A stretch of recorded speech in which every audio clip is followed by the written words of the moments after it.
আমার আবারও স্বাস্থ্য দপ্তরের তরফ থেকে আন্তরিক প্রীতি শুভেচ্ছা জানাচ্ছি, কারণ জাতীয় স্বাস্থ্য আলোচনা রাখবেন।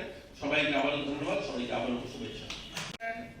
সমস্ত ডিস্ট্রিক্ট থেকে আগত এবং অন্য ডিপার্টমেন্ট থেকে ভলেন্টারি ডিপার্টমেন্ট, ভেটেরিনারি ডিপার্টমেন্ট। নমস্কার সবাইকে, সুপ্রভাত। অনুরাধা মজুমদার, আর আমাদের মধ্যে আছেন Mrs Shikha Saha, president of voluntary health education director, and সামনে আছেন আমার বিভিন্ন ডিপার্টমেন্ট থেকে, স্বাস্থ্য দপ্তর থেকে আমাদের মুখ্য মহোদয়। আমাদের মধ্যে আছেন পশ্চিম জেলার সভাধিপতি স্যার। বাচ্চাগুলোকে আমরা পালছি, বড় করছি, কিন্তু কটা ছেলেকে আমরা স্বাবলম্বী করে তুলতে পারলাম, কটা ছেলে তার নিজের পায়ে দাঁড়ালো, কটাকে সামাজিক ভাবে সে প্রতিষ্ঠিত হলো, সেটাও যেন আমরা দেখি। আর সেটা তখনই সম্ভব হবে যখন আমি হৃদয়ের থেকে কাজটা করবো, মন থেকে কাজটা করবো, পরিকল্পনা মাফিক কাজটা করবো। শুধুমাত্র ওই গিভ এন্ড টেক নয় যে গভর্নমেন্ট আমাকে একটা স্কিমে কিছু পয়সা দিচ্ছে, আমরা নিজেরা সোর্স করছি, সেভাবে আমরা করে যাচ্ছি। আমি ইতিমধ্যে খুব কম সময় হয়েছে, মাত্র এই আমাদের এই নতুন সরকারের অল্প কদিন, আপনারা জানেন এই বছরে 2023 সালে নতুন সরকার প্রতিষ্ঠা হয়েছে, আমাকে সোশ্যাল ওয়েলফেয়ার দেওয়া হয়েছে। এই সময়ের মধ্যে আমি যতগুলো হোম ভিজিট করেছি, অনেকগুলো হোম আমি দেখেছি যারা ভিন্ন ভিন্ন অর্গানাইজেশনগুলো চালায়। যেভাবে ঠিক আমরা ভাবি, কল্পনা করি আমাদের ছেলেমেয়েরা সেখানে থাকবে, ঠিক সেভাবে আমরা পাইনি। অধিক সংখ্যক, অধিক ক্ষেত্রে অনেকটা ভালো করেন, কিন্তু অনেক ক্ষেত্রে আমরা সেভাবে আশানুরূপ যেভাবে আমরা ভাবি তাদের ছেলে মেয়েকে সেখানে তারা দেখবে পড়া বা তাদের জন্য ব্যবস্থা থাকার কথা গভর্নমেন্ট নিয়ম অনুযায়ী, কিন্তু সেখানে সেভাবে আমরা করে তুলতে পারিনি। সেগুলো যেন আমরা করি, আমরা যেগুলো হয়নি কিন্তু এখন থেকে যেন আমরা সেগুলো করি, আমরা যেন ভাবি যে আমাদের ছেলে মেয়েরা। কারণ আমরা দেখেছি দিব্যাঙ্গ যারা, তারাও জীবনে ভালোভাবে প্রতিষ্ঠিত হয়েছে যদি চেষ্টা করে। আমরা দেখেছি গ্রামীণ এলাকাতে গত 2018 সালে দেখেছেন আপনারা যে সেখানে আমাদের সুভাষিনী মিস্ত্রি, যিনি গ্রামীণ এলাকাতে 12 বছর, মানুষ ভাবে যে গ্রামীণ এলাকাতে বা দুর্বল মানুষগুলো কিছু করতে পারে না। সবাই জানেন এই সুভাষিনী মিস্ত্রি 12 বছর বয়সে বিয়ে হয়েছিল, পড়াশোনা করার নেই তার মা বাবা, গ্রামের মানুষ। কিন্তু ওই মহিলাটার যখন 24 বছর বয়স তার স্বামী মারা যায়, এবং একদম প্রত্যন্ত গ্রামীণ এলাকাতে, বাংলার একদম প্রান্তিক গ্রামে উনি বসবাস করতেন। সেখানে হাজবেন্ড ওনার সেখানে শাকসবজি বিক্রি করতেন বাজারে। সেই সময় ওনার স্বামী মারা যান, 24 বছর বয়স, 12 বছর বিয়ে হয়েছে, 12 বছর পরেই স্বামী মারা যায়। কিন্তু তিনি সেদিন সংকল্প নেন যে আমি এমন কিছু করব যে আমার এই গ্রাম থেকে কোনো মানুষ যেন আর না মরতে হয়, চিকিৎসার জন্য যেন কোনো মানুষ না মারা যায়।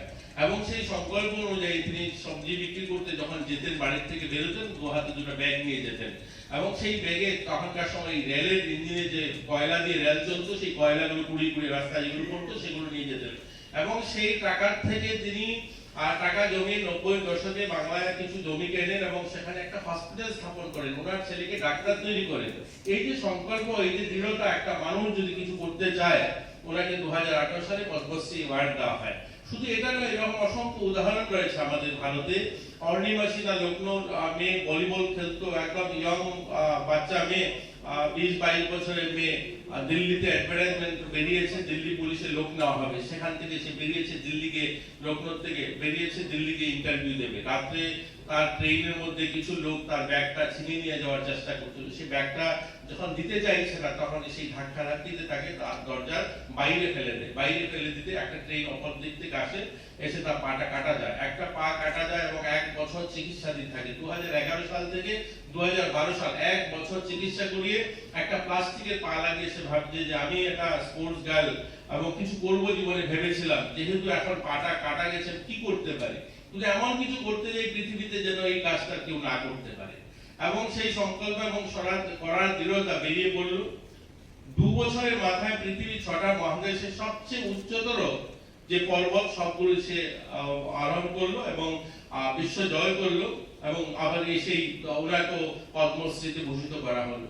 তো এরকম করার ইচ্ছা যদি থাকে, একটা পা নেই ভাবুন, একটা কৃত্রিম পা দিয়ে, প্লাস্টিক পা দিয়ে পৃথিবীর সবচেয়ে উঁচু মহাদেশ, মানে পৃথিবীর 6টা মহাদেশের সবচেয়ে উঁচু পর্বতগুলো সে উঠে গিয়েছে। তো এর জন্য করার যদি ইচ্ছা থাকে, আমাদের করার যদি সংকল্প থাকে, তাহলে আমরা করতে পারবো। আপনারা নো ডাউট আপনাদের এই এনজিও ভালো কাজ করছেন, অনেকগুলো অর্গানাইজেশন আপনারা চালাচ্ছেন, আপনাদের বিকল্প ত্রিপুরাতে খুব একটা আছে আমি মনে করি না, কিন্তু আমার আশা থাকবে আমরা যে কাজটা করছি সেটা হৃদয় থেকে যেন করি, আমরা যেন এইরকম উদাহরণ তৈরি করতে পারি যে আমাদের এখান থেকেও এরকম ছেলে মেয়ে বেরিয়েছে যারা আরো অনেকগুলো ছেলে মেয়েকে পথ প্রদর্শক হিসাবে তারা নিজেদেরকে প্রতিষ্ঠিত করেছে। তবেই আমরা খুশি বা আমরা নিজেরও ভাববো যে হ্যাঁ গর্বান্বিত বোধ করবো, হ্যাঁ আমরা একটা কিছু করে দিয়েছি।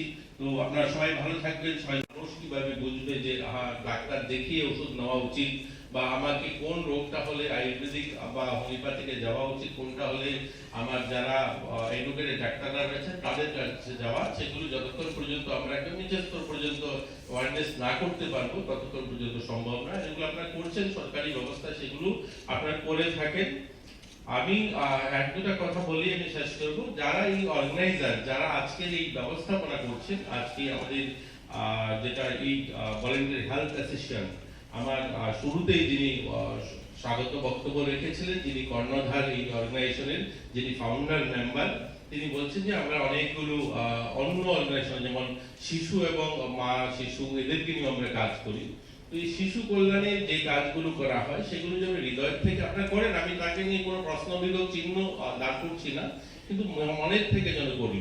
আমি একটা কথা অনেক জায়গায় বলছিলাম এই কয়েকটা দিন, যেহেতু এখন বিশ্ব পরিবেশ দিবস চলছে, আমরা 5 জুন থেকে সেটা মানাই। জুন জুলাই 2 মাস বিভিন্ন সরকারি দপ্তরে বৃক্ষরোপণ একটা প্রধান কার্যক্রম থাকে, কিন্তু এটা নিয়ে আমরা কেউ ভাবি না একবারও। যেই কার্যক্রমটা শুরু হয়েছিল 1973 আজ থেকে 50 বছর আগে। কেন শুরু হয়েছিল? যে গোটা পৃথিবীতে যেভাবে উন্নয়ন হচ্ছে, কলকারখানা, ফ্যাক্টরি, বিল্ডিং, তার কারণে গাছ গাছালি কেটে ফেলা হচ্ছে, তার জন্য গাছ লাগাতে হবে। কিন্তু 50 বছরের মাথায় এসে কি সেই সমস্যার সমাধান হয়নি।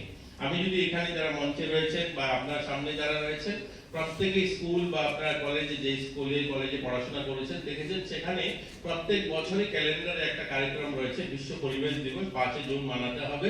তার জন্য একটা বর্ধিত অর্থ রয়েছে, সেখানে সেই অর্থ দিয়েই সেই কাজটা করা হবে। কিন্তু 50 বছর পর যদি আমরা দেখি উমাকান্ত বা আমরা এমবিবি কলেজ বা আমরা ত্রিপুরা ইউনিভার্সিটি বা আমাদের মেডিকেল কলেজ বা সারা